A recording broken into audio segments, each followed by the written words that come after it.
And today, we will see President Trump's attorneys present for just 2 or 3 hours, they say, present their defense, move to senators' questions, and then get a vote to get this over with, they hope, by Saturday or Sunday. Lead impeachment manager Jamie Raskin concluded the case yesterday by posing the questions the managers would have asked former President Trump had he agreed to sit and testify.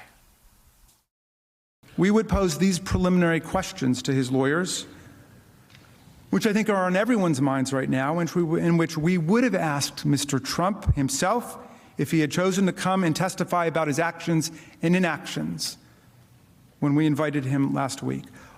One, why did President Trump not tell his supporters to stop the attack on the Capitol as soon as he learned of it? Why did President Trump do nothing to stop the attack for at least 2 hours after the attack began?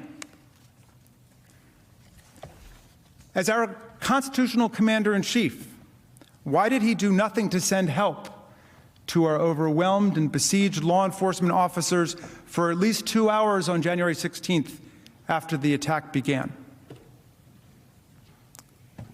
On January 6th, why did President Trump not at any point that day condemn the violent insurrection and the insurrectionists? And I'll add a legal question that I hope his distinguished counsel will address. If a president did invite a violent insurrection against our government, as of course we allege and think we've proven in this case, but just in general, if a president incited a violent insurrection against our government, would that be a high crime and misdemeanor? Can we all agree at least on that? Ann Applebaum, the reason that the defense team today is only going to present for a few hours before resting is because it knows they have those Republicans in the bag, that they have the votes to acquit Donald Trump, and they don't really have to make much of a case. But as I said, can you imagine what Ted Cruz would have said, done, and voted on if this were Barack Obama having done 1/10 of what we heard over the last 2 days? No, of course, objectively speaking, there is no case, and that's why Trump's legal team has had so much difficulty presenting one. I think what you have to understand here is that the Republicans in the Senate, like Republicans in other parts of the party, not the whole party, you have to imagine that they have been captured by an alternative ideology or an alternative way of seeing the world. They are no longer part of the kind of constitutional agreement of the United States. They no longer are playing by the same rules. They no longer are interested in rule of law. They have convinced themselves for a variety of reasons, partly self-interest, partly pressure from their electorate, partly because some believe that the Democrats are so evil and so Marxist and so communist and so insane that they have no choice. They have convinced themselves that they are outside the law and that President Trump is outside the law. And they are now following a different path. I mean, the attack on the Capitol wasn't Republicans attacking Democrats. It was an anti-systemic mob attacking our political system. And Trump was urging that on. And that's what they're now in sympathy with. So, Ann, it reminds me, again, just looking at not the Democratic and the Republican Party, but even looking at a divide inside the Republican Party.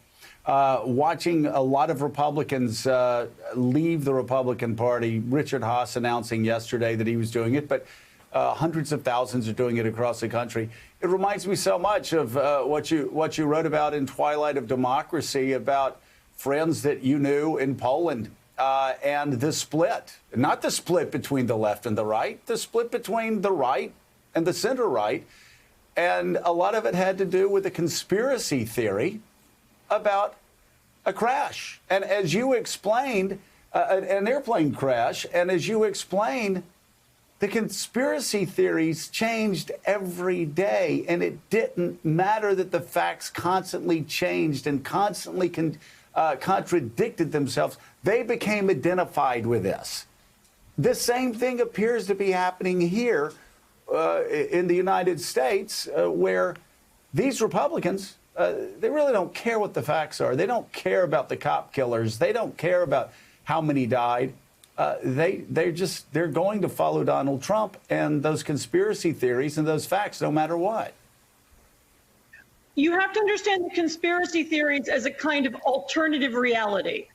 They now live in an alternative reality, some consciously, some unconsciously, in which Donald Trump did win, and in which the election was stolen. Or they've agreed to go along with it again, as I said, for a variety of reasons, personal and political. But you're right, this kind of division between reality and alternative reality that splits political parties, it happened on the left in the past, it's happening on the right now, and it's happening in more than one country. Hey, thanks so much for watching our YouTube channel. You can follow up on today's top stories and breaking news, or catch up on your favorite MSNBC shows all in one place. Download the NBC News app today.